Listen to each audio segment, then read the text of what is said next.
The scene opens with an agent in a coat and hat navigating a hallway, carrying 2 briefcases. As he descends a staircase underneath the building, he discovers a concealed time bomb. Swiftly, he opens one of his briefcases, revealing a gadget, and starts disarming the bomb with precision. Unexpectedly, another person appears, interrupting the agent's task. The agent responds by drawing his gun, searching for the intruder. Suddenly, the enemy strikes, landing a shot on the agent, causing a brief exchange of gunfire. With the bomb ticking, the agent prioritizes containing it within the gadget. But before he can secure it, the bomb detonates, causing severe burns and throwing him back. In agony, the injured agent struggles to reach for his other case. Surprisingly, the intruder aids the burned agent in reaching the case. After a moment's pause, the intruder walks away, leaving the agent behind. Despite the explosion, the agent inputs something into the case and enters it. Following the incident, the injured agent recuperates in a hospital bed, wrapped in bandages. His superiors commend his efforts but advise him to let go of the failed mission and focus on recovery, as he's gearing up for a final assignment. The elusive criminal he was pursuing, known as the k4ll bomber, plans a catastrophic attack in 1975 New York, causing mass casualties. Determined to thwart the k4ll bomber's plot, despite instructions to move on, the agent sets his sights on stopping this criminal once and for all. After a period of rest, the doctor removes the bandages, assuring the agent of his significant recovery. However, the doctor warns that his face and voice will be markedly altered due to the injuries. Facing his transformed appearance in the mirror, the agent acknowledges and accepts his scarred yet different visage. 7 years pass, and the agent's face has completely healed. He grabs his voice recorder and begins documenting his experiences, expressing that he's on the verge of embarking on his final mission. He emphasizes the mission's significance and how it will bring them closer to their ultimate destination. As the agent gets ready, his superiors furnish him with weapons and reiterate the rules, cautioning that any deviation from the mission will result in a lethal injection. The agent agrees, receiving the earlier case from them. Once all arrangements are complete, he sets off for his ultimate assignment. Inside a city bar during the late hours, the agent assumes the role of an undercover bartender, seemingly awaiting someone's arrival. A figure cloaked in a coat and hat enters the bar and promptly orders a drink.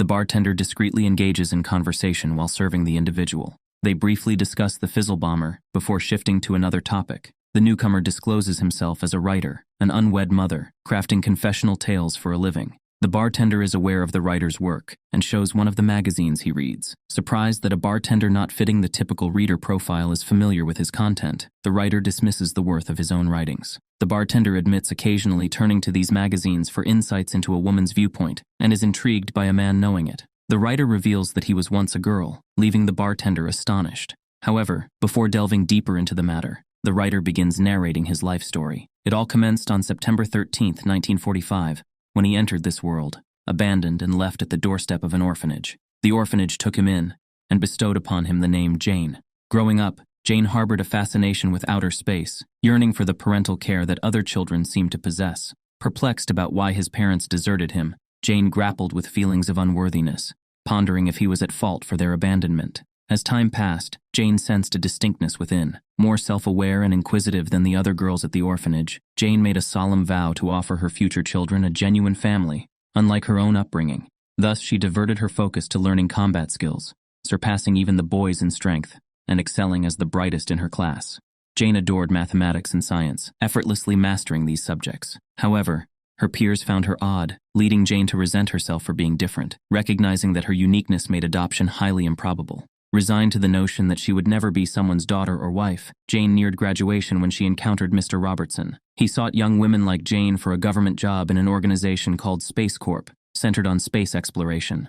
Robertson explained that they were scouting for females excelling in mathematics and science, with robust physical prowess. Jane eagerly accepted the offer and applied. During her interview, she conveyed her determination, impressing the panel and securing her place. Space Corp conducted rigorous training sessions to assess the volunteers' suitability for space travel. They subjected Jane and others to advanced visual simulations of space. While Jane felt invigorated and thrilled by the prospect, some volunteers struggled to cope. Endurance and written tests posed challenges for many, yet Jane excelled effortlessly. Moreover, interviews with a heartbeat-sensing device uncovered Jane's contemplations about love and her uneasy relationship with fellow volunteers. In a scuffle with one volunteer, Jane emerged victorious through adept parries and forceful punches, prompting staff intervention and subsequent medical examination.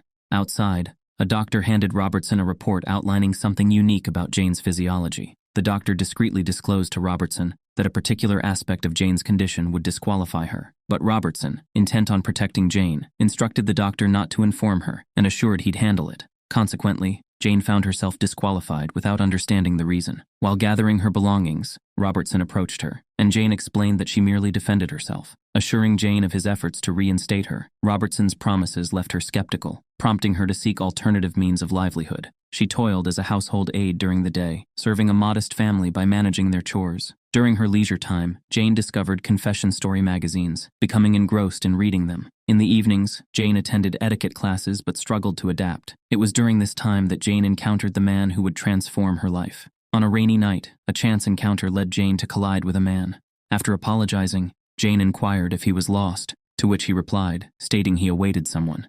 Reciting a quote, Jane was astounded when the man completed the saying, remarking on their shared thoughts. Jane shared with the bartender her admiration for the man's looks and affluence, falling for his demeanor. Mockingly, the bartender seemed aware of the impending outcome. Jane questioned if the bartender had ever acted foolishly for love, to which he confessed a single instance, empathizing with Jane's sentiments. Continuing her narrative, Jane expressed that being with the man marked her happiest period, although it abruptly ended when he asked her to wait on a bench, never returning. Realizing it was a fleeting affair, Jane swiftly moved on, nurturing hopes of rejoining Space Corps. Robertson visited her one day, divulging that the organization was not dedicated to space travel, but rather a covert government agency using Space Corps to identify exceptional individuals devoid of family or past connections, like Jane. Jane admitted she didn't comprehend the job's significance, but sensed it would alter her life positively until she discovered her pregnancy, and Robertson vanished without a trace. The man, aside from leaving Jane with a shattered heart, left her with an unexpected future. Alone among other expectant mothers in a charity ward, Jane felt isolated. One night, she found herself in intense pain on an operating table, attended by nurses and doctors prepared for the delivery. After the operation, a doctor approached Jane, gleefully announcing the successful cesarean and the birth of a healthy baby girl. However, the mood shifted when the doctor began questioning Jane about her body's condition, as if uncovering something significant. Jane, bewildered, informed the doctor that she hadn't received any prior information and believed everything was normal. The doctor disclosed to her a startling revelation. She possessed both male and female reproductive organs, with the underdeveloped female organs enabling her to carry a baby. Due to severe postnatal bleeding, a hysterectomy was performed to remove her female reproductive parts, yet successful reconstruction allowed her male organs to function, requiring further surgeries. Overwhelmed by this news, Jane was tearful and struggled to accept the situation. Despite the doctor's assurances, she found it challenging to come to terms with the events. She continued to care devotedly for her baby daughter, regarding her as the best thing in her life. When asked about the baby's name, Jane wished to name her after herself, determined to raise her daughter well. Tragically, the baby was abducted from the hospital nursery by an older man. Despite Jane's exhaustive efforts, neither her baby nor the kidnapper was ever found. Alongside this immense loss, Jane underwent 3 significant operations and spent 11 grueling months in the hospital, transitioning physically into a man. These experiences shattered her sense of self. After the transformation, gazing at the mirror only reminded Jane of the past that had ravaged her life. Despite fervent attempts, re-enlisting in Space Corps proved futile. They were aware of her story, deeming her unsuitable for space travel, dashing her hopes for that future. Consequently, Jane changed her name and relocated to New York to rebuild her life. Striving to make ends meet, Jane eventually found work as the unmarried mother, writing confession stories for a living. She concluded her story there. In an unexpected turn, the bartender asked Jane a haunting question. If given the chance, would she kill the man responsible? Jane admitted without hesitation that she would indeed do so. This was Jane's poignant and tumultuous life story, shaped by heartbreak, loss, physical transformation, and an unwavering desire for justice. The bartender, insistent on helping Jane, reveals he knows the person responsible and can compel him to act. Initially mistrustful, Jane, under her current identity as John, remains skeptical. However, when the bartender divulges her true name, it catches John off guard and piques her curiosity. The bartender discloses that he works for Robertson, finally convincing John to follow along. Descending to the cellar, the bartender reveals a case, claiming it's a time machine, insisting they'll journey back in time. Still wary, John hesitates until the bartender, actually an agent, stands close and instructs her to hold the case, close her eyes, and stay still. In an instant, they vanish from the cellar, transported to Cleveland, Ohio in 1963. Disoriented by the time travel, John gradually regains composure. The agent equips John with cash, clothes, and the mission details, hinting that the man who ruined her life might be the infamous Fizzle bomber. Assuring John that killing this man could secure her desired job, the agent leaves John to carry out the mission. On the crucial rainy night, disguised as part of the plan, John navigates to the designated spot where the man is to encounter his past self. Accidentally bumping into a girl, John diverts attention, claiming to wait for someone. The girl recites a familiar quote, triggering a revelation in John's mind. He's the man they've been pursuing all along. As he turns around, he meets Jane, and he's struck by her beauty. Expressing heartfelt admiration, John compliments Jane, who smiles in response, acknowledging his kind words. Unbeknownst to them, the agent watches from a distance and discreetly departs, refocusing on his own failed mission. However, this time, the agent spots the fizzle bomber setting up the bomb. Despite the bomber evading the initial shot, a brief gunfight ensues before the bomber flees the scene. The agent pursues the bomber, finding himself in a dim section of the basement. Despite a cautious search, the bomber ambushes him, engaging in a brief scuffle. With a powerful blow to the face, the bomber knocks down the agent. As gunshots echo, the agent, spurred by the familiar sound, rises and rushes to the bomb. There, he encounters his past self at the moment of his facial disfigurement. Sympathetic, the agent aids his former self in accessing the field kit, sharing a poignant glance before the former agent time travels away. Acknowledging his failure, the agent retrieves a part of the bomb, taking it with him as he departs through time. Arriving in 1964, consumed by anger, the agent reflects, plans, and records his mission. Meanwhile, in 1963, John and Jane share a coffee outing. Jane admits her lack of affability, and John candidly elucidates the reason.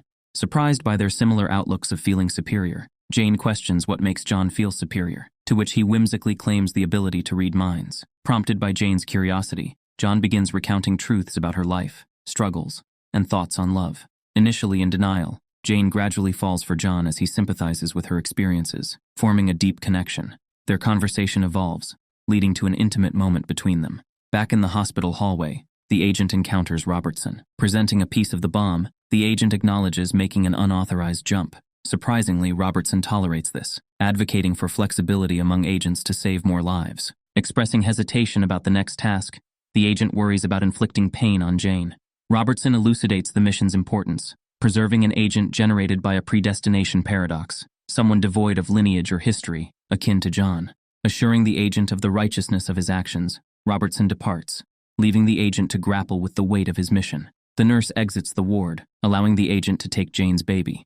Preparing the infant for time travel, the agent inputs the date, September 13, 1945, and carefully transports the baby back to the orphanage doorstep where Jane's story began. Wishing the baby well, the agent addresses her by both names, John and Jane, before calling the orphanage to report the abandoned child, completing the cycle. Returning to Cleveland, Ohio, 1963, the agent notices John and Jane at a distance. John, spotting the agent, instructs Jane to wait as he approaches the agent, gun drawn, feeling deeply deceived. Despite John's anger, the agent asserts the inevitability of events. John reveals his genuine love for Jane, a sentiment acknowledged by the agent. Providing clarity, the agent elucidates Jane's past, present, and their interconnected roles. Stunned by the revelations, John grapples with understanding. The agent reassures John, affirming the correctness of the unfolding events. Reluctant but resigned, John gazes at Jane one last time before accepting what needs to occur. Guiding John to headquarters, the agent assures him of a better life ahead. Following an exhausting time jump, nurses attend to John's recovery. Meanwhile, the agent confers with Robertson outside. Robertson elucidates that John must endure a full life to become the person capable of preventing future crimes. Despite lingering concerns about the fizzle bomber, Robertson reveals the bomber's inadvertent assistance in fortifying the agency, surprising the agent. Handing over a timer and new leads on the bomber, Robertson instructs the agent that after reaching the final destination, the field kit will decommission according to regulations. Acknowledging this, the agent and Robertson bid each other farewell, marking the end of their shared journey. The agent, leaving behind recorded messages for John, embarks on his final jump to New York in 1975, anticipating the decommissioning of his kit. However, the kit fails to deactivate. Discovering instructions from Robertson to continue pursuing the fizzle bomber, the agent locates a typewriter in an antique store. Acquiring the typewriter, the agent, actually John all along, starts penning a novel, a revealing account of his entire life. Upon completing the novel, John realizes crucial connections and shocking realizations about the fizzle bomber. Armed with this knowledge, he picks up a gun and heads out. Entering a laundromat, John confronts an older version of himself, the fizzle bomber. Disheartened by what he's become, the bomber justifies his actions as preventing deaths by sacrificing a few lives. However, John bitterly highlights the lives destroyed by the bomber's actions, vowing never to succumb to his fate. The bomber claims it's predestined for John to become him, stating that killing him will perpetuate the cycle. Proposing an unconventional solution, the bomber insists that only by loving him again can the paradox be broken. Disregarding this plea, John coldly shoots and kills the bomber, cementing his fate.